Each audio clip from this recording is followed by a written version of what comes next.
ساتھ ساتھ ہو. جی ہمارا 22واں پارہ شروع ہو رہا ہے. اعوذ باللہ من الشیطان الرجیم. بسم اللہ الرحمن الرحیم. وما يقنط منكن لله ورسوله وتعمل صالحا نؤتيها اجرها مرتين واعتدنا لها رزقا كريما. اور تم میں سے جو عورتیں اللہ کے اس کے رسول کی تابعداری کریں گی اور نیک عمل کریں گی ہم اسے دوہرا ثواب دیں گے اور ہم نے اس کے لیے عزت والی روزی تیار کر رکھی ہے. بات یہاں کہاں ختم ہوئی تھی؟ ازواج مطہرات کی، امہات المومنین کی. ان کا درجہ اعلیٰ علیین میں ہے، یعنی جو ام المومنین اللہ کے اس کے رسول کی اطاعت کریں گی اور رسول کی بات مانیں گی اس کی جنت میں عزت والی روزی تیار ہے ان کے لیے. ازواج مطہرات رحمۃ اللہ علیہم کے ساتھ اعلیٰ علیین میں ہوگی جو جنت میں سب سے اونچے درجے ہیں اور عرش کے بالکل قریب ہے اور اس کی چھت عرش قریب ہے. یہاں اسی کا بیان ہو رہا ہے. لیکن اس کے بعد یہ آیت عام بھی ہے. ہر وہ مومن عورت، ہر وہ نیک عورت، ہر وہ اللہ اور اس کے رسول کی تابعدار عورت، اس کے لیے ثواب ہے، اس کے لیے اجر ہے، اس کے لیے اسی طرح عزت ہے اور اس کے لیے وہاں عرش بری پہ جنت الفردوس میں ٹھکانا ہے. سو ہمیں فرض بنتا ہے کہ ہم بھی وہ تمام عادات اپنائیں. مثلا ہم حضرت فاطمہ رضی اللہ عنہ کو پڑھتے ہیں، حضرت عائشہ رضی اللہ عنہا کو پڑھتے ہیں، حضرت خدیجہ رضی اللہ عنہا کو پڑھتے ہیں. تو صرف ایک بھی صفت پکڑ لینا. مثلا حضرت خدیجہ کی صرف ثقافت ہی پکڑ لینا کہ انہوں نے اپنا سب کچھ نبی کریم صلی اللہ علیہ وسلم کو دے دیا تھا دین کی تبلیغ کے لیے. تو وہ ایک عادت بھی پکڑ لینا، تمہارے گھروں میں بھی سکون ہو جائے، ہمارے ذہنوں میں بھی سکون ہو جائے، ہماری زندگیوں میں بھی سکون ہو جائے. اور سبھی پردے کی پابندی، لیکن حضرت فاطمہ رضی اللہ عنہا کے ساتھ بہت زیادہ روایت ہے کہ انہوں نے کیا کہا تھا، مجھے رات کو دفناؤ کہ میرا جنازہ بھی کوئی نہ دیکھ سکے. ٹھیک ہے. اور اس سے ہمیں پتہ چلتا ہے کہ بہترین عورت کیا ہوتی ہے، کس طرح کی، اور صابر کتنی تھی، بھوک برداشت کرتی تھی لیکن کبھی زبان پہ یہ نہیں لاتی تھی کہ میں بھوکی ہوں یا پیاسی ہوں. تو یہ عادتیں اپنائیں، اللہ کے دیے ہوئے پہ شکر سے زندگی گزاریں اور اللہ سے یہ امید رکھیں کہ انشاءاللہ اللہ تعالیٰ ان تمام دکھوں، کمیوں، پریشانیوں کا بہترین نعمت بدل دے گا. اور سب سے بڑی چیز ہے وہ راضی ہو جائے اور جنت الفردوس دے دے تو پھر سودا مہنگا نہیں ہے. یا نساء النبی لستن کاحد من النساء ان اتقیتن ولا تغضضن بالقول فیطمع الذی فی قلبہ مرض فقلن قولا معروفا. اے نبی کی بیویوں، تم عام عورتوں کی طرح نہیں ہو، بشرطیہ تم اللہ سے ڈرتی رہو. خبردار نرم لہجے سے بات نہ کرنا کہ جس کے دل میں برائی ہے اسے کچھ لالچ پیدا ہو جائے. دستور کے مطابق بات چیت کرو، اپنے گھروں میں ٹھہری رہو اور قدیمی جہالت کے زمانے کے مطابق بناؤ سگار نہ کرو. نماز قائم رکھو، زکوٰۃ دو اور اللہ کے اس کے رسول کی اطاعت کرو. اے نبی کے گھر والیوں، اللہ تم سے پلیتی دور کرنا چاہتا ہے، تمہیں خوب پاک کرنا چاہتا ہے. اور ان آیتوں اور حدیثوں کو یاد رکھو جو تمہارے گھروں میں پڑھی جاتی ہے. یاد رکھو اللہ بڑا باریک بین اور اچھی طرح سے واقف ہے. اب وہ یہ آداب ہے جو نبی کریم صلی اللہ علیہ وسلم کے ازواج کو دیے جا رہے ہیں اور مسلمان امت کی تمام عورتوں کے لیے ان آداب کو مد نظر رکھنا ہے. ٹھیک ہے. جو ادب ہوتے ہیں، جو تہذیب ہوتی ہے، وہ ساروں کے لیے ہوتی ہے. بڑوں کو کہہ کے بچوں کو سنوایا جاتا ہے نا. تو یہاں نبی کریم صلی اللہ علیہ وسلم کے ازواج مطہرات سے ان تمام جو باتیں ہم نے پڑھی اس کی امید تو لگائی نہیں جا سکتی. سوچنا بھی گناہ میں آتا ہے. لیکن آپ کے لیے یہ آیتیں اتار کے امت کی خواتین کو بتایا گیا کہ جو خاندانی ہوتی ہیں، جو شریف گھروں کی ہوتی ہیں، جو بہترین فیملیز کی عورتیں ہوتی ہیں. بہترین کوئی یہ نہیں کہ سید ہونے سے یا چودھری یا بیگ یا ملک ہونے سے، جن کی اخلاقی قدریں اچھی ہوتی ہیں، جن کے گھروں میں اللہ رسول کا نام لیا جاتا ہے، جن کے ویلیوز بہترین ہوتے ہیں. ان کی کیا عادات ہوتی ہیں؟ پہلی ادب پہلی تہذیب جو بتائی گئی وہ کیا ہے کہ اللہ کے حکم کے مطابق تم اللہ سے ڈرتی رہو ہر معاملے میں. سمپل سی میں مثال عام مثال سے سمجھاتی ہوں نا. شوہروں کو ورغلاؤ، ماں باپ کے خلاف تو ڈرو کہ کل میں اپنے رب کے سامنے کیا جواب دوں گی. بہنوں کے خلاف ورغلاؤ تو ڈرو. بہت زیادہ ڈیمانڈ کرو، ہاتھ تنگ ہے، کماتے کیا ہو، لوگ اتنا کماتے ہیں، لوگ اپنے بیوی بچوں کو ایسے رکھتے ہیں، تمہیں تو اوقات ہی نہیں. یہ باتیں مت کرو. ایک انسان کو ذلیل مت کرو. کرتی ہیں عورتیں، میں تو حیران ہو جاتی ہوں. پبلک میں بیٹھ کے کہہ رہی ہوتی ہیں، وہ جو آپ کے لیے صبح سے شام تک کھپتا ہے، کتنی وہ گالیاں کھاتا ہے آپ کی خاطر، کتنے دھکے کھاتا ہے وہ آپ کی خاطر. ٹھیک ہے، اب رمضان ہے، ہم عورتیں روزے کے ساتھ بھوک پیاس کے ساتھ کچن میں بڑا ٹائم لگاتی ہیں، اللہ آپ کو بہت اجر دے گا، بڑی خدمت کرتی ہیں آپ، لیکن مرد بھی تو جاتے ہیں نا روزے میں، پیاس میں، بھوک میں کمانے، نان نفقہ لینے، ان کا دل نہیں کرتا گھر میں آرام سے پکے کے نیچے لیٹے، واپس آتے ہیں بالکل تھکے آ رہے ہوتے ہیں، لیکن کبھی نہیں کہتے کہ ہم روزہ رکھ کے تمہارے لیے کمانے کے، اور ہم گن گن گن کے ایک تو کچن سر پڑ گیا ہے، ایک تو میں تھک جاتی ہوں۔ تو ہر معاملے میں بڑی بڑی باتیں تو بہت ہی بڑی ہیں، ہر معاملے میں اللہ سے ڈریں، یعنی زبانوں کو کنٹرول رکھیں۔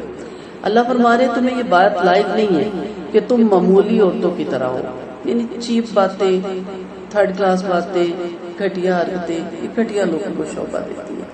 خاندانی عورت اس کی پہچان یہیں سے ہوتی ہے نا، شودی نہیں ہوتی، لالچی نہیں ہوتی، سوچ کے بولتی ہے، کیونکہ اس کو پتا ہوتا ہے اس سے میرا وقار گرے گا، اس سے یہاں تک کہ میرے پچھلوں تک کا وقار گرے گا کہ کس کی بیٹی ہے، کس خاندان سے آئی ہے، کچھ گھٹیا ہی لگتی ہے۔ انسان اپنی چال سے، ڈھال سے، زبان سے، معاملات سے پہچانا جاتا ہے۔ آپ جا کے بتائیں میں سید ہوں اور ساتھ ہی آپ حرکت ایسی کر دیں تو انسان کی کوئی لگتی تو نہیں ہے سید خاندان سے، ٹھیک ہے۔ اسی طرح آپ کہہ دیں ہم بیگ ہیں، چودھری ہیں، کوئی بھی اپنے ساتھ لیبل لگا لے، اصل پہچان ہوتی ہے اب غریبی میں ہی ہے، خدا نہ خواستہ کسی کا برتن بھی مانج رہی ہے، آپ کا معاملہ اتنا اچھا کہ انسان سے کسی اچھے خاندان کی لگتی ہے۔ برتن دھونا کوئی بری بات نہیں ہوتی، لیکن یہ پتا چل جائے کہ اس کی ویلیوز بہت اچھی ہے، تو کہ آپ معمولی عورتیں نہیں ہیں، آپ کی فضیلت اور آپ کا رتبہ کہ کوئی عورت نہیں ہے، یعنی آپ صلی اللہ علیہ وسلم کے ازواج اور اس کے بعد امت المومن، امت مسلمان کی عورتوں تک بھی کوئی نہیں پہنچ سکتا۔ فرمایا جب تم کسی سے بات کرو تو نزاکت سے بات نہ کرو۔ نزاکت وہ لہجہ ہوتا ہے، وہ سٹائل ہوتا ہے، وہ خوبصورتی ہوتی ہے، بات بات پہ ہنس ہنس کے بات کرنا۔ اس کا نقصان کیا ہوتا ہے کہ جن کے دلوں میں کھوٹ ہوتا ہے نا، وہ آپ کی طرف بار بار پھراتے ہیں کیونکہ ان کو آپ کی ہنسی بڑی اچھی لگتی ہے، آپ کے بات کرنے کا سٹائل بہت اچھا لگتا ہے۔ اخلاق کا یہ مطلب تھوڑی ہے کہ آپ کا اخلاق اتنا اچھا ہو جائے کہ غیر بھی آپ کے گھروں سے واپس ہی نہ جائیں اور کہیں جی اپنے گھر تو سکون نہیں ملتا، فلاں کے گھر جاؤ بڑا سکون ملتا ہے۔ اچھا جی کیوں ملتا ہے؟ بڑی اخلاق والی ہے، اچھا آپ کے ساتھ اس کا اخلاق اتنا اچھا کہ آپ کو گھر برا لگنے لگ گیا۔ کئی جگہوں پہ آپ نے دیکھا نا وہیں بیٹھے رہتے ہیں لوگ، دوسروں کے گھروں میں بیٹھے رہتے ہیں، اب پتہ کیا چلتا ہے کہ اخلاق اچھا، مانا کہ اخلاق اچھا، لیکن اخلاق نہ محرموں کے لیے اچھا نہیں ہونا چاہیے کہ وہ اپنے گھروں میں جانا چھوڑ دیں۔ سمپل بات کریں، ایسا بھی نہیں ہونا چاہیے کہ نعوذ باللہ لگے کوئی ڈائن بیٹھ ہوئی ہے، یہ نہیں مطلب ہوتا کہ چڑھ جوڑے اور گالی دے کے بات کریں، اسپاٹ لے جاؤ، ٹو دی پوائنٹ بات، منع نہیں کیا۔ اب یہاں بھی دیکھ لیں، یہ نہیں کہا گیا کہ عورت بات کرے نہ عورت گونگی بن جائے، یہ ہے ہی نہیں مطلوب، عورت ہے زبان ہے، بلکہ عورت کی زبان تو بہت زیادہ چلتی ہے، لیکن یہاں کیا کہا گیا نزاکت نہیں لانی۔ اچھا وہ نزاکتیں جو شوہر کے لیے چاہیے نا وہ ہمارے اندر نہیں آتی شوہر کو دیکھ کے، وہ کیا آتا ہے شوہر کو دیکھتے ہیں نلکا بند ہو گیا، گٹر بند ہو گیا، بچے نے یہ کر دیا، سبزی ختم ہو گئی، تمہاری ماں نے یہ کر دیا، تمہاری بہن نے، نزاکتیں ساری گئی پھونک کھاتے۔ وہ گھر کس لیے آتا ہے؟ پلمبر ہے وہ، ڈاکٹر ہے وہ، سودا لانے والا ہے وہ، ڈرائیور ہے وہ، میں نے فلاں جگہ جانا تھا کھاتے ہی لیٹ ہو اتنا، میرے سارے کام رک کے چلو مجھے لے کے جو، یہی ہے نا۔ جہاں نزاکتوں کی ضرورت تھی وہاں نزاکتیں ہم سے نہیں ہوتی، لیکن جہاں نہیں نزاکتوں کی ضرورت تھی وہاں ہمارا بڑا اخلاق اچھا ہوتا ہے۔ اخلاق اچھا ضرور ہونا چاہیے، مہمان نوازی بھی بہت ہونی چاہیے، لیکن لہجہ ایسا نہیں ہونا چاہیے کہ جس کی وجہ سے لوگ آپ کی وجہ سے غیر محرم لوگ آپ کے پاس آ کے بیٹھے رہیں۔ اس کا نقصان کیا ہوتا ہے کہ ان کے دل میں اگر کچھ لالچ ہے نا تو وہ کیا سمجھے گی کہ آپ اس لیے ان کو اس طرح بلا رہی ہے کہ آپ ان کو اچھے لگ رہے ہیں، دل میں کھوٹ آ جاتا ہے۔ تو تھوڑے سے لہجے میں ترشی بھی نہیں کہنا چاہیے، اسپاٹ لے جاؤ، سمپل بات کرو، باقاعدگی سے کرو، سنجیدگی سے کرو، اتنا کہ آپ کا وقار، آپ کی عزت، جس بھی آپ اس رتبے میں مامی ہیں، چچی ہیں، پھوپھی ہیں، خالہ ہیں، آپ کو رتبہ قائم رہے اور آپ کے ساتھ لوگ رسپیکٹ کریں، آپ سے اچھے مشورے لیں، لیکن آپ کے پاس بیٹھے نہ رہیں۔ تو سنجیدگی سے بات کریں، یعنی غیر مردوں سے اس طرح گفتگو نہیں کرنا چاہیے جس طرح شوروں سے بے دھڑلے بات کی جاتی ہے، ٹھیک ہے۔ پھر اگلا جو یہاں پہ آپ کو قانون بتایا گیا، یعنی گھروں سے باہر نہ نکلو۔ ہاں اگر سخت ضرورت کے وقت مجبور ہو کر نکلنا پڑ جائے تو اور بات ہے۔ مسجد میں نماز کے لیے جانا بھی ایک شرعی ضرورت تھی، ایک شرعی عذر ہے، بشرطیہ مسجد میں آنے کے جو آداب ہیں ان پہ عمل کیا جائے۔ نبی کریم صلی اللہ علیہ وسلم نے فرمایا اللہ کی بندیوں کو مسجد میں آنے سے نہ روکو اور انہیں بھی اس حال میں نکلنا چاہیے جس حال میں گھروں میں وہ رہتی ہیں، بناؤ سنگار کر کے نہ نکلے۔ مسجد میں جو چیز میں نوٹ کرتی ہوں اپنے لیے، یہ نہیں کہ کسی کو کرٹیسائز کرنے کے لیے، مہندیوں سے بھرے ہوئے ہاتھ، انگوٹھیاں پہنی ہوئی، بازو چوڑیوں سے چاہے آرٹیفیشل ہے بھری ہوئی، پیروں پہ لگی ہوئی مہندی، خوبصورت کپڑے، اور زیادہ کوئی الگ رنگ کی تھوڑی سی چادر پہنی ہوتی ہے، ورنہ اسی کے ساتھ پھر دوپٹے کے ساتھ آئی ہوتی ہے۔ آپ ضرور صاف ہوں، آپ ضرور نیٹ اینڈ کلین ہوں، آپ وہ خوشبو ضرور لگائیں جس کی اسلام اجازت دیتا ہے، لیکن ایسا اوپر برقع پہن کے آئیں کہ اس کا رنگ ایسا ہو کہ آپ کی عمر نہ پہچانی جائے۔ اور آپ کو مہندیوں کا شوق ہے، ہونا چاہیے، عورت کا سجنا سورنا اس کا حق ہے، تو پلیز گلوز پہن کے آئیں۔ آپ کیا سمجھتی ہیں؟ آپ نے کسی کو دیکھتی تو آپ کو کوئی بھی نہیں دیکھتا، آپ کو تو سب دیکھتے ہیں کیونکہ آپ عورت ہیں، اور انسان کی فطرت میں ہے، تو آپ کو دیکھے گا من، آپ کے اندر کشش رکھی گئی۔ تو پھر آپ صلی اللہ علیہ وسلم کی ایک حدیث کے مطابق فتنہ والا دور بھی آ گیا نا، یہ تو فتنے پھیلا رہے ہیں آپ زیادہ۔ یہاں کیا کہا گیا کہ کوشش کریں گھر سے باہر نہ نکلے۔ جیسے میری کل پرسوں کی کلاس میں بھی کیا تھا، کیا ہمارے معاشرے میں پہچان ہے اچھی عورت کی اور بری عورت کی؟ جو بہت پھرے نا، اب وہ اچھی ہوتی ہے، یہ نہیں کہ نعوذ باللہ بری ہوتی ہے، اس کو کوئی اچھا نہیں کہتے۔ کیوں؟ گھر پھرتی ہے، مرد ایک نظر میں دیکھ کہتے ہیں یہاں سے ان کی پہچان ہے، یہ اچھی ہے یہ نہیں اچھی۔ اچھا کیسے جی؟ پھرتی ہے، جب دیکھو برقع پہنے پھرتی رہتی ہے، جب دیکھو چادر اوڑھ کے رہتی ہے، جب دیکھو مارکیٹ میں کھڑی ہے۔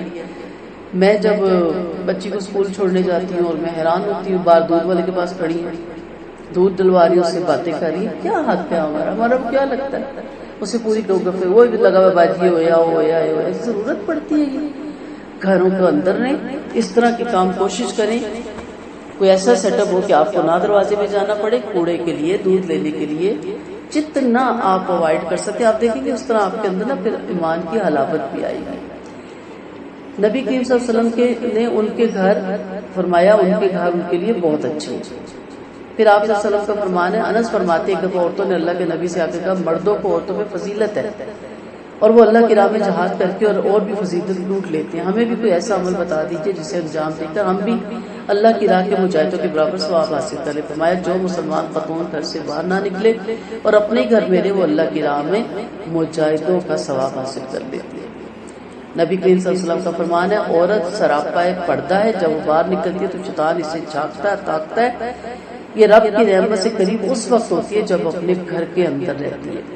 آپ صلی اللہ علیہ وسلم کا فرمان ہے، عورت کے گھر کی کوٹھڑی کی نماز اس کے گھر کی نماز سے بہتر ہے اور گھر کی نماز اس کے گھر کے صحن کی نماز سے بہتر ہے۔ تو یہ سارے ویلیوز ہیں، اخلاق، کردار، معاملات، ٹھیک ہے۔ پھر ایک اور چیز ہے کہ قدیم عہد جہالت کی آرائش نہ کرو۔ جیسا کہ جہالت کے زمانے میں عورتیں بند سور کر زیب و زینت دکھانے کے لیے بے پردہ نکلا کرتی تھی، یہ جہالت کی آرائش تھی۔ کیا آج یہی نہیں شروع ہو گیا؟ ہر عورت اگر شاپنگ کرنے بھی جا رہی ہے، کپڑے خریدنے بھی جا رہی ہے، تو پورا بند سور کے اور لباس دیکھے سی تھرو اور ٹائٹ۔ ہماری بچیوں کے لباس اب تو بس استغفار ہی ہم کرتے ہیں۔ کیوں صرف استغفار کرتے ہیں؟ اٹھ کے معاملات کو حل کیوں نہیں کرتے؟ اپنی بچے کو یہ کیوں نہیں بتاتے کہ آپ اس لباس میں اگر نکلتی ہیں؟ اسلام تو ماڈرن تھا نا، اسلام ماڈرنزم کی طرف لایا تھا، جہلوں والے کاموں سے منع کیا تھا، جہالت والے کام سے۔ سر پہ دوپٹہ وہ ٹکا کے پیچھے چھوڑ دیتی تھی، اور جیسے کندھے سے بھی پیچھے اور آگے سے آگے کے بٹن بھی کھلے چھوڑتی تھی۔ یہ اس وقت کی خوبصورتی تھی۔ اب بھی جب آپ دیکھیں ایکٹرز ہماری دیکھیں تو ان کا کیا مقصد ہوتا ہے کہ ایسا ڈیپ گلا ہو یا ایسا گلا ہو کہ ہم نظر آئیں۔ ان کی تو کمائی کا بیچاریوں کا ذریعہ ہی ہے۔ ایک خاندانی عورت کا کیا کام ہے، ایک آزاد عورت کا کیا کام بن گیا، ایک شریف عورت کا کیا کام ہے، اور بازاروں میں اس طرح پھرے۔ تو اس چیز سے بھی اللہ تعالیٰ نے منع فرمایا کہ جہالت کے کام ہے، جہالت کے کام آپ نہ کریں۔ پھر فرمایا کہ اے نبی کے گھر والیوں، اللہ تمہیں پلیتی سے دور کرنا چاہتا ہے، تمہیں اچھی طرح سے پاک صاف رکھنا چاہتا ہے۔ یاد رکھیں ازواج مطہرات سے زیادہ پاک کوئی نہیں ہے، ان سے زیادہ صاف کوئی نہیں ہے، اور پلیتی تو ان کے قریب بھی نہیں۔ ان کو سنا کے ہمیں بتایا جا رہا ہے کہ ایک مومن عورت صاف ستھری عورت ہوتی ہے اور جنت میں بسائے جانے کے قابل ہوتی ہے۔ سو اس عورت کو چاہیے کہ اس دنیا کی عارضی چیزوں کو دیکھ کے اس پہ نہ رچے، ان جیسا بننے کی کوشش نہ کرے۔ تھوڑی سی زندگی کے دن ہیں، اپنے پردے کی حفاظت کیجیے، با پردہ رہیے۔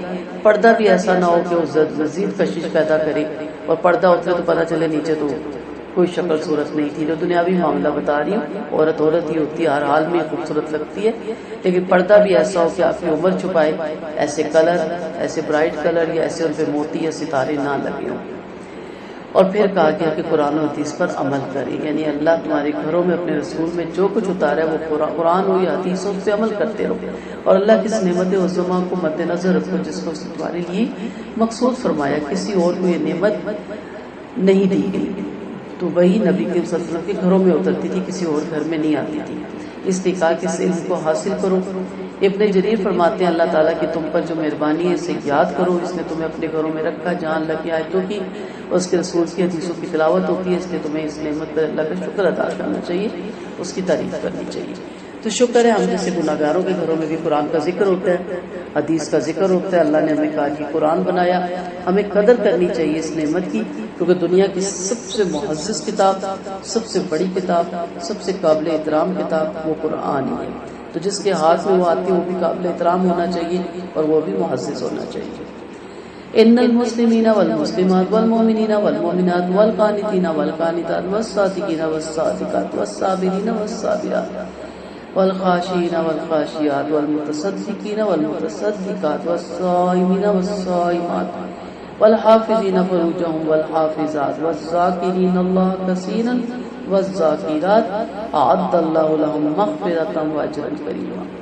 مسلمان مرد اور مسلمان عورتیں, مومن مرد اور مومن عورتیں, سچے مرد, فرما برداری کرنے والے مرد, فرما برداری کرنے والی عورتیں, صابر سچے مرد, سچی عورتیں, صابر مرد, صابر عورتیں, عاجزی کرنے والے مرد, عاجزی کرنے والی عورتیں, خیرات کرنے والے مرد, خیرات کرنے والی عورتیں, روزہ رکھنے والے مرد, روزہ رکھنے والی عورتیں, پاک دامن عورتیں اور بکثرت اللہ کو یاد کرنے والے مرد اور اللہ اور عورتیں. اللہ نے ان سب کے لیے بڑی مغفرت اور عظیم ثواب تیار کر رکھا ہے. سلیبس مل گیا نا آپ کو, یہ آپ کا سلیبس ہے. مسلمات, مومنات, قانتات, مصدقات, صابرات, خاشعات, متصدقات, والصائمات, والحافظین فروجہم والحافظات, اور پھر والذاکرات. ملتا نا سلیبس اسکول میں, سبجیکٹس ملتے ہیں نا, اس سے اپنا لیں.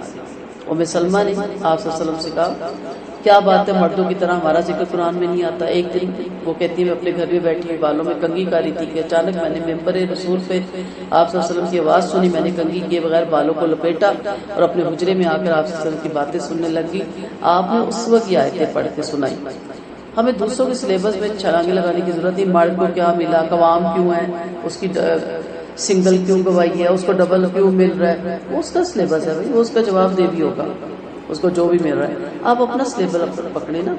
ابن عباس فرماتے ہیں عورتوں نے آپ صلی اللہ علیہ وسلم سے پوچھا کہ آپ مردوں کا تو ذکر کرتے ہیں, عورتوں کا ذکر کیوں نہیں کرتے. یہ آیتیں اتری کہ آپ کے لیے بھی اجر ہے, آپ کے لیے بھی مغفرت ہے اور بہترین اجر ہے. یہ آیت اس ٹائم معلوم ہوتا ہے کہ خاص اس وقت ہے, یہ عام ہے سب کے لیے. اور اس سے یہ بھی پتہ چلا کہ اسلام اور ایمان دونوں ایک نہیں ہے, بلکہ ایمان خاص ہے اور اسلام عام ہے. ہم سب مسلمان ہیں, مسلمان گھرانوں میں پیدا ہوئے الحمدللہ, لیکن اس میں ایمان والے لوگ بہت کم ہوں گے. آپ صلی اللہ علیہ وسلم نے فرمایا نا, یوں نہ کو کہ آپ مسلمان ہیں, عربی آئے تھے کچھ, ابھی تک تمہارے دلوں میں ایمان داخل نہیں ہوا, یعنی آپ مسلمان ہیں سرٹیفکیٹ کے, مریں گے بھی تو انشاءاللہ مسلمانوں ہی کے قبرستان میں دفنائے جائیں گے, لیکن قبر میں ہم کیا لے کے اتریں گے؟ ایمان. ایک حدیث میں کہ بدکار ایمان کی حالت میں بدکاری نہیں کرتا, یعنی مسلمان تو غلطیاں کر سکتا ہے, ایمان والا نہیں کر سکتا.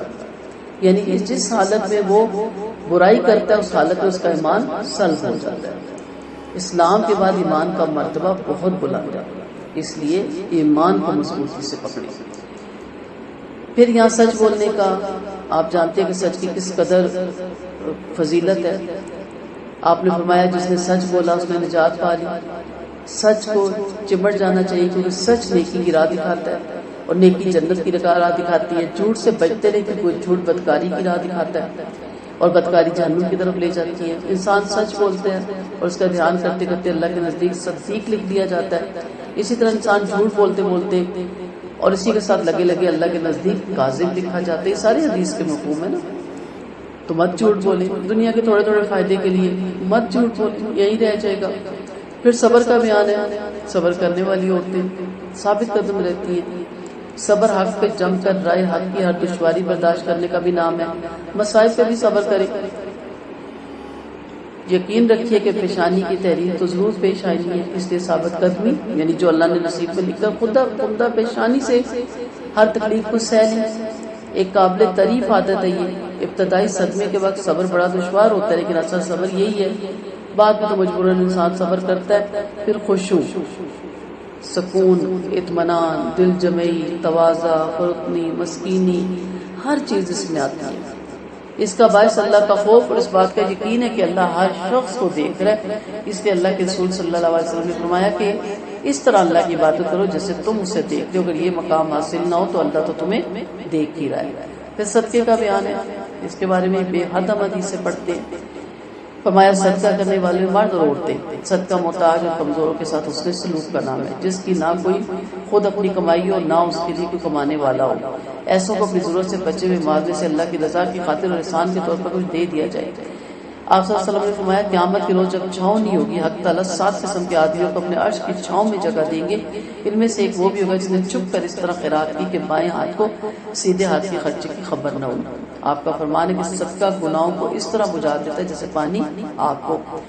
روزوں کا بیان ہے. الحمدللہ آپ سب اس وقت روزے میں ہیں. روزہ بدن کی زکوٰۃ ہوتی ہے، یعنی روزہ بدن کو طبعی اور شرعی طور پر ردی چیزوں سے پاک کرتا ہے. تو ان چیزوں کی طرف توجہ دینی ہے، نہ کہ مقابلہ کرتے رہے.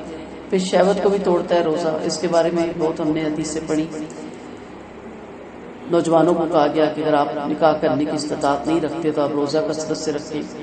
پاک دامنی کا اس پہ ذکر کیا گیا کہ پاک دامن رکھیں اپنے آپ کو. آپ صلی اللہ علیہ وسلم نے فرمایا میں تمہیں سب سے اچھا عمل نہ بتاؤں جو تمہارے رب کی نگاہ میں نہایت صاف اور ستھرا ہو، تمہارے درجوں کو خوب بلند کرنے والا ہو، تمہارے لیے دھرم دینار اور خیرات کرنے سے بہتر ہو، اس بات سے بھی کہ کل تم دشمن سے بھیڑ کر اس کی گردنیں اڑاؤ اور وہ تمہاری گردنیں اڑائیں. صحابہ بولے اللہ کے رسول ایسا عمل ضرور بتائیے. فرمایا ذکر میں لگے رہو. تو کیا مشکل ہے اللہ کے ذکر میں زندگی لگا دینا؟ ٹھیک ہے ہم جہاد پہ نہیں جا سکتے، ٹھیک ہے ہم میں تبلیغ کی وہ صلاحیت نہیں، ہم مورل سپورٹ تو دے سکتے ہیں نا دین کی پھیلاؤ میں. ہمارے پاس مال نہیں ہے، ہم مددی قوت تو بن سکتے ہیں نا. ہم میں وہ بھی نہیں ہے تو ہم اپنے اوپر تو اپلائی کر سکتے ہیں نا. اس کے لیے تو پیسوں کی ضرورت نہیں ہے. صبح شام اپنے آپ کو اللہ کے ذکر میں رکھیں. اللہ نے ان کے لیے وسیع مغفرت اور عظیم اجر تیار کر رکھا ہے. یعنی سائق میں جن کا بیان ہے اللہ تعالیٰ نے ان کے لیے ان کے گناہوں کی مغفرت تیار کر رکھی ہے. اپنے فضل و کرم سے ان کے تمام گناہ معاف فرما دے گا اور اجر عظیم بھی تیار کر کے رکھا ہے جنہیں جنت کے اعلیٰ درجے میں رکھ کے اللہ ہمیں سب کا حقدار بنائے. کسی مومن مرد اور عورت کو اللہ کے اور اس کے رسول کے فیصلے کے بعد کسی قسم کا اختیار باقی نہیں رہتا. جو اللہ کی راہ اور اس کے رسول کی نافرمانی کرے گا وہ کھلی گمراہی میں پڑ جائے گا. صاف ستھری آیات ہیں، کھلی آیات ہیں. بہت سے اس کے لیے شان نزول بھی ہمیں پتہ چلتا ہے، سبب نزول بھی پتہ چلتا ہے. سمپل سی بات ہے کہ جب اللہ اور اس کے رسول کا حکم آ جائے، آپ کو مل جائے، تو اس کے سامنے کسی بھی امام کا قول یا آپ کی اپنی سوچ یا آپ کے خاندان کے ویلیوز نہیں ٹھہرنے چاہیے. آپ کے میرے اللہ کے نبی نے اس چیز سے منع فرمایا تو میں اس چیز سے رک جاؤں گی، اور یہ کام کرنے کا حکم فرمایا تو میں یہ کام ضرور کروں گی. اور جب آپ اس شخص سے کہہ رہی تھی جس پر اللہ کا انعام ہے اور آپ کا بھی کہ آپ اپنے لیے اپنی بیوی روک لو اور اللہ سے ڈر جو، اور آپ کے دل میں ایک بات چھپی ہوئی تھی جسے اللہ زائد کر دینے والا تھا اور اللہ زیادہ حقدار ہے کہ اس سے ڈرا جائے. پھر جب زائد نے سونوں سے اپنی فرض پوری کر لی تو ہم نے اس کا نکاح آپ سے کروا دیا تاکہ ایمان والوں پر ان کے لیے لے پالتو کی بیویوں کے بارے میں تنگی نہ ہو، جبکہ ان سے اپنی غرض پوری کر لی اور اللہ کا حکم تو ہو کے رہنے والا ہے. زائد رضی اللہ عنہ نے زینب رضی اللہ عنہ سے زید رضی اللہ عنہ نے زینب رضی اللہ عنہ سے نکاح کیا. پہلے تو زینب رضی اللہ عنہ اس سے ایکسیپٹ نہیں کر رہی تھی کیونکہ وہ ایک خاندانی عورت تھی اور زید رضی اللہ عنہ آزاد غلام تھے اور آپ صلی اللہ علیہ وسلم کے لے پالک بیٹے تھے. تو خاندانی شر انسان کی فطرت میں تھا، وہ آگے آڑے آیا. پھر جب انہیں پتہ چلا کہ اللہ کے نبی نے یہ پیغام بھیجا ہے زائد کے لیے تو انہوں نے اس کو ایکسیپٹ کیا، لیکن ان کی آپس میں کبھی بنی نہیں. جب ان کی آپس میں اختلاف زیادہ بڑھنے لگ گئے تو اللہ تعالیٰ نے نبی کریم صلی اللہ علیہ وسلم کو بذریعہ وحی بتایا کہ زائد ان کو طلاق دے گا اور آپ ان کو نکاح میں لائیں گے. اب آپ جانتے تھے کہ جس معاشرے میں میں رہ رہا ہوں وہ معاشرہ پہلے ہی، ابھی بھی خیر وہی معاشرہ نہیں بخشتے نا کسی کو، تو پہلے ہی نہیں ہم مجھے بخش رہا تھا. تو اگر ایسا میں نے کر دیا تو لے پالک کے بیٹے کی بیوی سے شادی کر لی تو ایک نیا مسئلہ کھڑا ہو جائے گا. تو آپ بارہا زائد کو بٹھا کے سمجھاتے تھے کہ یہ شادی، یہ تعلق قائم رہے۔ آخرکار ایسا ہوا کہ ان دونوں میں نہیں نبھی اور پھر ان دونوں میں طلاق ہوگی۔ جب طلاق ہوگی تو نبی کریم صلی اللہ علیہ وسلم کو فرمایا گیا کہ اب آپ اس کو اپنے نکاح میں لے لیں۔ پھر حضرت زینب رضی اللہ عنہ کے پاس یہ پیغام جاتا ہے۔ آپ کہتی ہیں کہ میں اللہ سے مشورہ کروں گی، نماز پہ کھڑی ہوتی ہیں، اتنے میں آپ صلی اللہ علیہ وسلم کے اوپر وہی نازل ہوتی ہے کہ ہم نے زینب سے آپ کا نکاح پڑھا دیا، آپ بلا اجازت ان کے پاس چلے جائیں۔ پھر آپ نے ولیمہ دیا۔ بڑی لمبی تفصیل ہے لیکن ان شارٹ یہ اس کی طرف اشارہ ہے کہ لے پالک جو بچے ہوتے ہیں، ان کی جو بیویاں ہوتی ہیں، نہ وہ بچے آپ کے اوریجنل بچے ہیں کیونکہ آپ کے سلب سے وہ نہیں نکلے، اور نہ ان کی بیویاں آپ کے اوریجنل بہویں ہیں، سو بیوی یا طلاق کی صورت میں آپ ان سے نکاح کر سکتے ہیں۔ یہ نکاح نبی کریم صلی اللہ علیہ وسلم سے اسی لیے کروایا کہ حجت تمام ہو، کو یہ نہ کہ یہ تو کسی صحابہ کا فعل تھا نا، نبی کا تو نہیں تھا۔ حضرت زینب اس بات میں بڑا فخر کرتی تھی کہ میرا نکاح آسمانوں پہ ہوا، اور حضرت عائشہ فرماتی تھی کہ میری پاک دامنی آسمان سے اتری، اور زینب حضرت عائشہ کی فضیلت کو مانتی تھی کہ آپ کی پاک دامنی کے لیے اللہ تعالیٰ نے آسمان سے آیتیں اتار دی۔ تو نبی کریم صلی اللہ علیہ وسلم نے نبوت سے پہلے زائد کو بیٹا بنا لیا تھا، اور لوگ انہیں زائد بن محمد کہا کرتے تھے۔ پھر اللہ نے آیتیں اتاری، وما جعل ادعیاءکم وابناءکم، ان کی نسبت ختم کر دی، اور زینب سے آپ کا نکاح کر کے اس کو ہمیشہ کے لیے اس رسم کو توڑا، کیونکہ پہلے لوگ اپنے لے بالغ کی بیویوں کو اپنے اوپر حرام کر لیتے تھے۔ دین مکمل ہو رہا تھا، شریعت مکمل ہو رہی تھی، اس لیے ہر طرح کے وہاں پہ مکمل فیصلے کیے جا رہے تھے۔ ان چیزوں میں نبی کے لیے کوئی حرج نہیں جو اللہ نے ان کے لیے حلال کر دی ہے۔ پہلے لوگوں میں بھی یہ اللہ کا طریقہ رہا، اور اللہ کے کام ایک اندازے کے ساتھ مقرر ہے، یعنی اللہ نے اپنے نبی کے لیے جو چیز حلال کر دی، جن کا انہیں حکم دیا جا رہا ہے، مثلا زینب رضی اللہ عنہ سے نکاح آپ کے لیے حلال ہے اور آپ کو اس کا حکم بھی مل گیا ہے، ان میں آپ کے لیے کوئی حرج نہیں۔ اللہ کا یہی طریقہ پہلے نبیوں میں رہ چکا، جن باتوں کا انہیں حکم تھا ان میں وہ اپنے لیے کوئی حرج اور برا نہ سمجھا کرے۔ کیوں؟ کیونکہ منافقوں کا رد عمل منسوخ تھا، اور منافقوں اور اس وقت کے لوگوں کے اندر اس قدر بات پکی ہو چکی تھی کہ بڑی انوکھی بات لگ رہی تھی۔ تو کہا یہ کوئی آج نہیں، یہ ازل سے ابد تک یہ حلال ہی ہے یہ بات، تو اس لیے یہ نہیں کہ آج نبی پہ حلال ہوئی ہے، ہمیشہ کے لیے حلال ہے، تاکہ لوگوں کے اندر سے اس چیز کے عقیدے کی جڑ کاٹی جائے۔ جو اللہ کے احکام اور پیغام پہنچاتے ہیں اور اس سے لرزتے ہیں، اور اللہ کے سوا کسی سے نہیں ڈرتے، اور اللہ حساب لینے کے لیے کافی ہے۔ محمد صلی اللہ علیہ وسلم تمہارے مردوں میں سے کسی کے بھی باپ نہیں، لیکن اللہ کے رسول خاتم الانبیاء ہے، اور اللہ ہر چیز اچھی طرح سے جانتا ہے۔ یہ آیت ہے سورۃ احزاب کی، آیت نمبر 21 ہے، نہیں 30 ہے، میری ذرا نظر بھی کہ دیکھ لیں، یہ نوٹ کر لیں، یہ نبی کریم صلی اللہ علیہ وسلم کے خاتم الانبیاء ہونے کی دلیل ہے۔ اللہ نے یہ اتارا ہے کہ رسول اللہ خاتم الانبیاء ہیں، نبیوں پہ مور ہیں، نبیوں کا خاتمہ ہے، آپ کے بعد کوئی نبی پھر نہیں آئے گا۔ ختم نبوت کے بارے میں بہت سی حدیثیں آتی ہیں۔ اللہ کی اپنے بندوں پر یہ زبردست نعمت ہے کہ اس نے ان کی طرف نبی کریم صلی اللہ علیہ وسلم بھیجا، پھر آپ کو خاتم الانبیاء بنایا اور آپ کے لیے توحید والا دین مکمل بنایا۔ اللہ نے اپنی کتاب مقدس میں اور اس کے رسول نے احادیث میں صاف صاف بتا دیا کہ آپ کے بعد کوئی نبی نہیں آئے گا، تاکہ امت کو معلوم ہو جائے کہ آپ کے بعد قیامت تک جو شخص نبوت کا دعویٰ کرے گا وہ جھوٹا ہے، کاذب ہے، دجال ہے، خود بھی گمراہ ہے اور لوگوں کو بھی گمراہ کر رہا ہے۔ اگرچہ وہ شعبہ کاملات المسات کرتب دکھائے گا اور حیرت انگیز قسم کے کام کرے گا، لیکن ارباب دانش خوب جانتے ہیں کہ سب دھوکہ ہے، فریب ہے، مکاری ہے، یاری ہے۔ وہ جانتے ہیں کہ نبی کریم صلی اللہ علیہ وسلم کے پاس آباد اب کوئی نبی نہیں آئے گا، اس لیے ہر آنے والے نبی کو ریجیکٹ کیا جائے گا اور اس پہ توڑ دیا جائے گا۔ یا ایھا الذین آمنوا اذکروا اللہ ذکرا کثیرا وسبحوا بکرۃ واصیلا، اے ایمان والو کثرت سے اللہ کا ذکر کرو اور صبح شام اس کی پاکی بیان کرو۔ اللہ ہی تم پر اپنی رحمتیں بھیجتے ہیں اور فرشتے تمہارے لیے دعائے رحمت کرتے ہیں۔ ذکر کرنے والے لوگوں پہ، صبح شام اللہ کی پاکی بیان کرنے والوں پہ اللہ کی تو رحمتوں کا نزول ہوتا ہے۔ فرشتے ہر وقت رحمت کی دعا کرتے رہتے ہیں، کیوں؟ تاکہ وہ تمہیں اندھیروں سے نکال کے روشنی میں لے آئیں۔ اور اللہ ایمان والوں پر بڑا ہی مہربان ہے، جس کو یہ اللہ سے ملیں گے ان کا تحفہ سلام ہوگا، اور اللہ نے ان کے لیے بڑا بھاری عزت والا صلہ تیار کر رکھا ہے۔ اب یہاں مومنین کو حکم ہے مسلمانوں کے بعد مومن کے درجے پہ پہنچنا۔ مسلمان اللہ کو مانتا ہے اور مومن اللہ کی مانتا ہے۔ اللہ کی ماننے والوں کے لیے حکم کیا ہے کہ انہیں طرح طرح کی نعمتوں سے اور ہر قسم کے احسانات سے جو نواز رکھا ہے کثرت سے اس کا شکر ادا کریں، کثرت سے اس کا ذکر کریں، اللہ کا ثواب بے شمار ہے، اس کا نتیجہ بڑا اچھا ہے۔ آپ صلی اللہ علیہ وسلم نے فرمایا کیا میں تمہیں تمہارا بہترین عمل نہ بتا دوں جو تمہارے بادشاہ یعنی اللہ کے نزدیک بے حد صاف ستھرا ہے، تمہارے درجے بلند کرنے میں خوب ہے، اللہ کی راہ میں سونا چاندی لٹانے سے بھی بہتر ہے، اور اس بات سے بھی کہ تم دشمن سے بھیڑ جاؤ اور ان کی گردنیں اڑاؤ اور وہ تمہاری گردنیں اڑائیں۔ صحابہ نے پوچھا اللہ کے رسول ایسا عمل کیا ہے؟ فرمایا ذکر اللہ۔ تو کتنا آسان مختصر سا عمل ہے جس میں پیسے کی بھی ضرورت نہیں، اور اس عمل کے لیے باوضو ہونا بھی ضروری ہے۔ اگر آپ باوضو ہیں تو ویل اینڈ گڈ، لیکن بے وضو بھی ہیں، لیکن ہر وقت اس کی نعمتوں کا شکر، ہر وقت اس کا ذکر، یہی ہے کہ ہر نعمت اٹھتے بیٹھتے اللہ کا منہ سے شکر ادا ہو، اور جب کوئی آپ کے پاس کوئی نعمت دیکھے تو آپ کے حاضہ من فضل ربی، یعنی اپنے رب کو کبھی بھی کسی لمحے میں بھی بھولے مت۔ اس کا فائدہ کیا ہوتا ہے کہ اندھیروں سے اجالے کی طرف انسان نکل آتا ہے، یعنی اللہ اپنی رحمت کی وجہ سے، فرشتوں میں ذکر خیر کی وجہ سے، فرشتوں کی دعاؤں کی وجہ سے تم کو جہالت اور گمراہی کے اندھیروں سے نکال کر ہدایت اور یقین کے اجالے کی طرف لانا چاہتے ہیں۔ وہ مومنوں پہ بڑا ہی مہربان ہے، دنیا میں اس کی مہربانی کی نشانی رائے ہدایت کی توفیق ہے۔ جو کثرت سے ذکر کرتا ہے نا اللہ اس کی رائے کھول دیتا ہے، پکارتا جو اس کو ہر وقت اس کی راہ ڈھونڈتا ہے، اس کا شکر ادا کرتا ہے، پھر اللہ اس کے لیے رہنمائی کرنا شروع کر دیتا ہے، جس سے بہت سی مخلوق اندھی رہتی ہے۔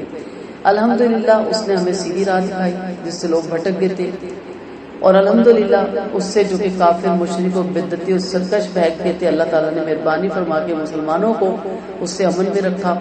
فرشتوں کو حکم دیتا ہے کہ جنت کی کامیابی کی اور جہنم سے نجات کی بشارت لے کر ان کے پاس جاؤ اور ان کو استقبال کرو۔ یہ اس کی محبت اور شفقت اور عنایت اور مہربانی کی علامت ہے کہ جب حشر کا میدان ہوگا تو اس دن کی بڑی گھبراہٹ سے ذکر کرنے والے امن میں رہیں گے۔ عمر فرماتے ہیں رحمۃ اللہ علیہ نے ایک قیدی عورت کو دیکھا جس نے اپنے بچھڑے ہوئے بچے کو دوڑ کر سینے سے چمٹا لیا اور اسے دودھ پلانے لگی۔ یہ دیکھ کر آپ صلی اللہ علیہ وسلم نے فرمایا کیا تمہارے خیال میں ماں اپنی خوشی سے اپنے بچے کو آنکھ میں ڈالے گی؟ صحابہ نے کہا نہیں۔ فرمایا اللہ کی قسم اللہ بھی اپنے بندوں پر ماں سے زیادہ شفیق اور مہربان ہے۔ پھر اللہ مومنوں کو سلام بھیجتا ہے، کتنی خوبصورت آیت ہے۔ اس آیت سے بظاہر تو یہ معلوم ہوتا ہے کہ جس دن مومن اللہ سے ملیں گے اس دن خود اللہ انہیں سلام بھیجے گا۔ دوسری آیت میں بھی ہمیں پتہ چلتا ہے سلامن قولا من رب العالمین، سورہ یاسین میں بھی ہم پڑھیں گے مہربان رب کی طرف سے انہیں سلام کیا جائے گا۔ پھر جب جنتی جنت میں داخل ہوں گے تو آپس میں بھی ایک دوسرے کو سلام کریں گے۔ سورہ یونس میں ہے دعواہم فیہا سبحانک اللہم، جنت میں جنت والوں کے منہ سے سبحان اللہ ہی نکلے گا، اور ان کا آپس میں سلام دعا السلام علیکم ہی ہوگا، اور آخری بات الحمدللہ رب العالمین ہوگی۔ پھر فرمایا اللہ تعالیٰ نے ان کے لیے عزت والا انعام تیار کر رکھا ہے، یعنی جنت اور جنت کی نعمتیں، کھانے پینے کی چیزیں، ہر طرح کے انعامات، ہر طرح کی لذتیں، ہر طرح کے نظارے اللہ تعالیٰ نے ان کے لیے آخرت میں جنت الفردوس کی صورت میں ان کے لیے چھوڑ رکھا ہے۔ تو اپنے آپ کو ہر وقت اپنے اس جسم کو بھی، اپنے زبان کو بھی، اپنے دل کو بھی ذکر اذکار میں مشغول کریں، دعائیں یاد کریں، دعائیں سیکھیں، اور بچوں کے اندر بھی یہ چیز ڈالیں کہ اپنے اس کمتر کو دیکھو کہ اللہ نے کتنا نوازا ہے، ہر وقت شکر کرنے والی زبان۔ یہ دعا کوئی چھوٹی معمولی یا ایک عام سی نہیں ہے کہ اللہ تعالیٰ ذکر کرنے والی زبان عطا کر، شکر کرنے والا دل عطا کر، اور عبادت کرنے والا جسم عطا کر۔ تو یہ دعا دل سے مانگا کریں تاکہ ہم ذاکرین، شاکرین اور صابرین میں ہمارا شمار ہو۔ یا ایھا النبی انا ارسلناک شاہدا و مبشرا و نذیرا، اے نبی یقیناً ہم نے آپ کو گواہی دینے والا، خوشخبری سنانے والا اور ہوشیار کر دینے والا اور اللہ کے حکم سے اللہ کی طرف بلانے والا رسول اور روشن چراغ بنا کر بھیجا۔ آپ مومنوں کو خوشخبری سنا دے کہ اللہ کا بہت بڑا فضل ہے ان کے لیے، اور آپ ان کافروں کو اور منافقوں کا کہنا نہ مانیں اور ان کے ستانے کا خیال بھی نہ کریں، اور اللہ پر بھروسہ رکھیں۔ اللہ کافی، اللہ کام بنانے میں کافی ہے، وکفیٰ باللہ وکیلا۔ نبی کریم صلی اللہ علیہ وسلم نے جب حضرت علی اور معاذ کو یمن کی طرف بھیجنے کا حکم دیا تو آپ نے فرمایا جاؤ خوشخبری سناؤ، نفرت نہ دلاؤ، آسانی برتو، سختی نہ کرو، مجھ پر یہ آیت اتری ہے۔ دین میں خوشخبریاں، آپ کسی کو، اپنے بچے کو، اپنی فیملی کو آپ تبلیغ کے لیے سیدھی سی بات ہے کہ اللہ کی محبت دیں، اس کی معرفت دیں، دعا کی قبولیت پہ درس دیں، ذکر الہی پہ دیں، شکر پہ دیں، صبر پہ دیں، کس قدر چیزیں ہیں نہ کہ آپ ان کو مایوس کریں، ان پہ سختی کریں اور ہر وقت ان کو یہ لگے کہ اللہ تعالیٰ نعوذ باللہ آگ میں جلائے بیٹھے ہیں اور بندوں کو پکڑ پکڑ کے اس میں ڈال رہے ہیں۔ بتائیں کہ وہ غفور الرحیم ہے، 70 ماؤں سے بڑھ کے زیادہ محبت کرتا ہے۔ یہ جب ان کے دلوں میں آئے گا تو وہ اللہ کی طرف زیادہ کثرت سے بھاگیں گے۔ اے ایمان والو، جب تم مسلمان عورتوں سے نکال کر لو پھر نہاد لگانے سے پہلے طلاق دے دو تو ان پر تمہاری کوئی عدت نہیں، جسے شمار کرنے لگو لہٰذا انہیں کچھ دے دلا کر خوبصورت طریقے سے رخصت کر لو۔ پیچھے طلاق کے مسائل کافی ڈیٹیل سے ہوئے۔ یہاں ایک بات یاد رکھ لیں کہ اگر عورت کو اس پر داخل ہونے سے پہلے یعنی رخصتی سے پہلے شوہر کے ساتھ تعلق قائم کرنے سے پہلے طلاق ہو جائے تو کہا کہ اس کی کوئی عدت نہیں۔ اب اس میں بعض علماء کہتے ہیں نہیں تو پھر بھی عدت کرے گی، جو طلاق یافتہ عورت کی عدت ہے کوئی عدت نہیں۔ اگر آج اس کا شوہر اس کو طلاق بھیج دیتا گھر سے، رخصتی نہیں ہوتی، جیسے بعض لوگ پہلے نکاح کرتے ہیں اور پھر کھلا لینا پڑتا ہے یا طلاق لینی پڑتی ہے، طلاق وہ دے دیتے ہیں، کوئی عدت نہیں ہے، وہ فوراً دوسرا نکاح کر سکتی ہے۔ اور اگر اس عورت کا شوہر کے ساتھ تعلق قائم ہے، عورت کا اس پہ تعلق قائم ہونے سے پہلے شوہر مر گیا پھر 4 مہینے 10 دن کی عدت ہے۔ یہ اصل کیا ہے کہ اس صدمے سے اسے ٹائم لگتا ہے دوسرے مرد کو ایکسپٹ کرنے میں، کیونکہ وہ ایک ذہن بنا چکی ہوتی ہے کہ اسی مرد کے ساتھ میرا نکاح ہوا ہے، اسی کے گھر میں نہیں جانا ہے، اسی کے ساتھ میری زندگی گزارنی ہے، اور وہ بہت بڑے صدمے سے گزرتی ہے۔ اگر وہ تعلق قائم ہو جائے تو بھی نہ بھی کو تو اس کے لیے بہت بڑا دھچکا ہوتا ہے، نہ کہ اس صدمے سے وہ گزر رہی ہے اور آپ فوراً پکڑ کے دوسرے دن کے چلے جس کے لیے دوسرا بار ڈھونڈتے منع کیا گیا۔ بیوہ عورت چاہے تعلق قائم نہیں بھی ہوا تھا گھر بیٹھے بیوہ ہو جاتی ہے تو بھی اسے 4 مہینے 10 دن دیے جائیں گے تاکہ وہ اپنے آپ کو دوبارہ سنبھال سکے۔ تو یہ ایک بس اس میں نئی چیز تھی۔ اے نبی، ہم نے آپ کے لیے وہ بیویاں حلال کر دی جن کے مہر آپ نے ادا کر دیا، اور وہ لونڈیاں بھی جو اللہ نے آپ کو مال غنیمت میں دی، اور چچا زاد بہنیں، پھوپھیاں زاد بہنیں، ماموں زاد بہنیں اور خالہ زاد بہنیں جنہوں نے آپ کے ساتھ ہجرت کی، اور وہ ایمان والی عورتیں جو خود نبی کے لیے ہبہ کر دے کہ نبی سے نکاح کرنا چاہیے دیگر مسلمانوں کے علاوہ خاص طور سے آپ ہی کے لیے ہے۔ ہمیں معلوم ہے جو ہم نے ان کی بیوی اور لونڈیوں کے بارے میں ان پہ احکام مقرر فرمائے ہیں تاکہ آپ کا تنگی واقعہ نہ ہو، اور اللہ بڑی بخشش والا اور کمال مہربان۔ نبی کریم صلی اللہ علیہ وسلم کے لیے حلال عورتوں کا بیان ہے۔ اب تعالیٰ نے اپنے نبی صلی اللہ علیہ وسلم سے فرمایا کہ عورتوں میں سے آپ کے لیے آپ کی وہ بیویاں حلال ہیں جن کا آپ مہر ادا کر چکے۔ مہر اجر سے مراد یا مہر ہے۔ آپ کی تمام عورتوں کے مہر 500 درہم تھے سوائے ام حبیبہ بنت ابی سفیان، ان کا مہر نجاشی شاہ حفص نے 400 دینار ادا کیا تھا، اور سوائے صفیہ بن حیی کے کہ آپ نے انہیں خیبر کی قیدیوں میں سے اپنے لیے چن لیا تھا، پھر آزاد کر کے آپ کی آزادی کو آپ کا مہر قرار دے دیا تھا۔ اس طرح آپ نے جویریہ بنت الحارث کی کتابت کی رقم ثابت بن قیس کو ادا کر کے ان سے نکاح کر دیا تھا۔ پھر فرمایا کہ اللہ نے مال غنیمت میں سے جو لونڈیاں آپ کو دی وہ بھی آپ کے لیے حلال ہے۔ وہ 2 لونڈیاں صفیہ اور جویریہ رضی اللہ عنہا سے آپ نے آزاد کر کے نکاح کر لیا تھا، اور آپ کے پاس ریحانہ بنت شمون نظریہ اور ماریہ قبطیہ بھی تھی۔ ماریہ سے حضرت ابراہیم علیہ السلام پیدا ہوئے تھے، یہ دونوں لونڈیاں ہی تھیں۔ پھر فرمایا کہ آپ کے لیے چچا کی، پھپھو کی، ماموں کے اور خالوں کی، خالہ کی بیٹیاں حلال ہیں۔ یہ معتدل اور درمیانی راہ ہے، نہ اس میں افراط ہے نہ تفریق، کیونکہ عیسائی کسی عورت سے نکاح نہیں کرتے تھے جب تک کہ علم میں اور اس عورت میں 7 پشتوں کی ہے اس سے زیادہ نسبت میں دوری نہ پائی جائے، یعنی 7 پشتوں تک بھی اگر وہ اس کی کزن ہے تو وہ شادی نہیں کرتے تھے۔ اور یہودی بھتیجی اور بھانجی بھی اگر خوبصورت لگ جائے، دل کو بھا جائے تو اس سے بھی نکاح کر لیتے تھے۔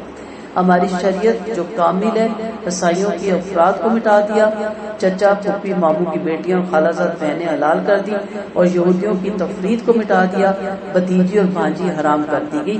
یعنی یہ حرمت والے رشتے ہیں، ان کے ساتھ ایک انسان نکاح نہیں کر سکتا اور ازواجی تعلق قائم نہیں کر سکتا۔